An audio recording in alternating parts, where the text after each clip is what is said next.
There have been recent reports claiming that a new Iranian kamikaze drone, Shahed 238, was supposedly shot down by the Ukrainian air defense in the last few days.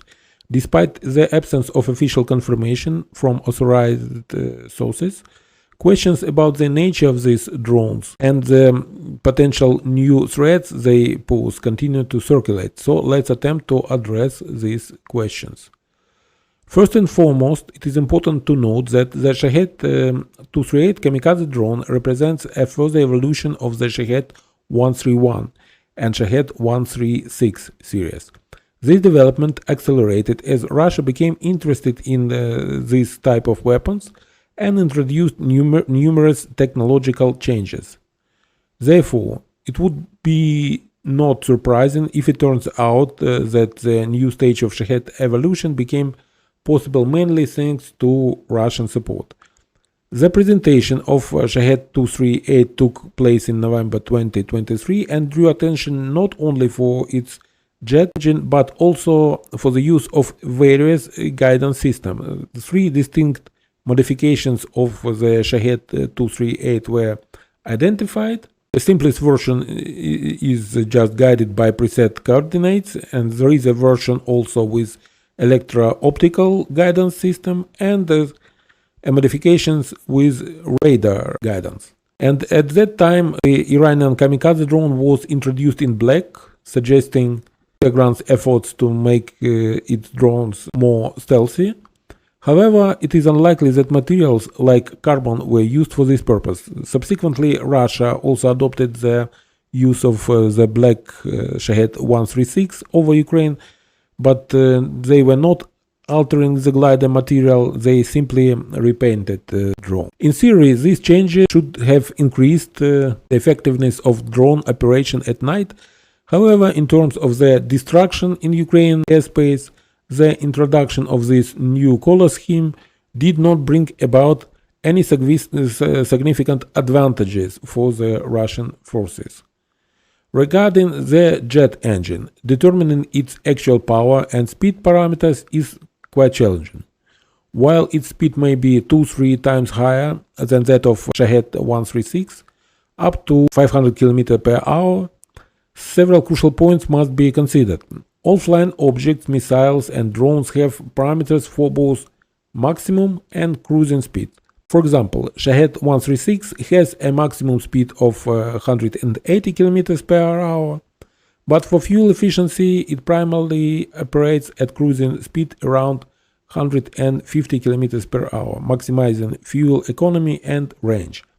The most intriguing aspect is that while a speed of 500 km per hour sounds tempting and poses challenges to mobile interception group, the jet engine consumes significantly more fuel than the four-cylinder two-stroke gasoline engine of Shahed 136. In essence, Shahed 238 is not only much faster than Shahed 136, but also much more fuel-hungry, resulting in a shorter maximum flight range compared to its predecessor. It is always challenging to strike an optimal balance between cruising and maximum speed. It is very possible that they had to increase the fuel tank in expense of other drone components. However, the design of kamikaze drones like Shahed allows for reducing only the payload part in favor of the fuel tank, significantly diminishing its destructive capability. And moreover, the jet engine emits much more heat and is much more easier to detect and track through air defense systems.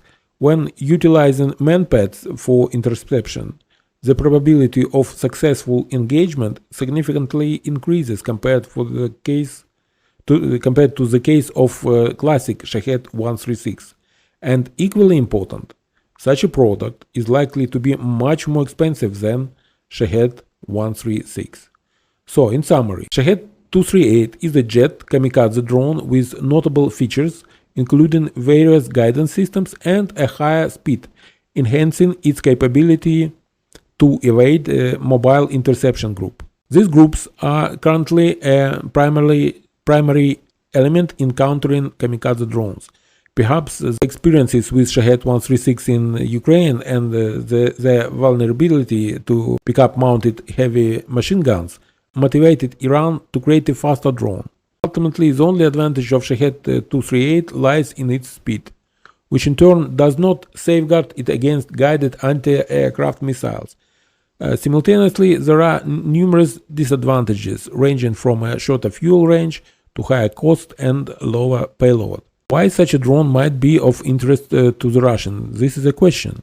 The first possibility is for breaking through mobile interception groups.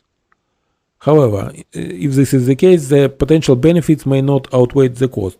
But on the other side, such drones could diminish the effectiveness of the artillery component, forcing Ukrainian air defense to use more expensive and more deficit missiles for interception. And the aim of the Russians might be to deplete air defense resources of Ukraine. And in conclusion, it is essential to reiterate that as of today, there is no official confirmation of Russia's possession and use of these drones. Thank you for watching, have a nice day, and Slava Ukraini!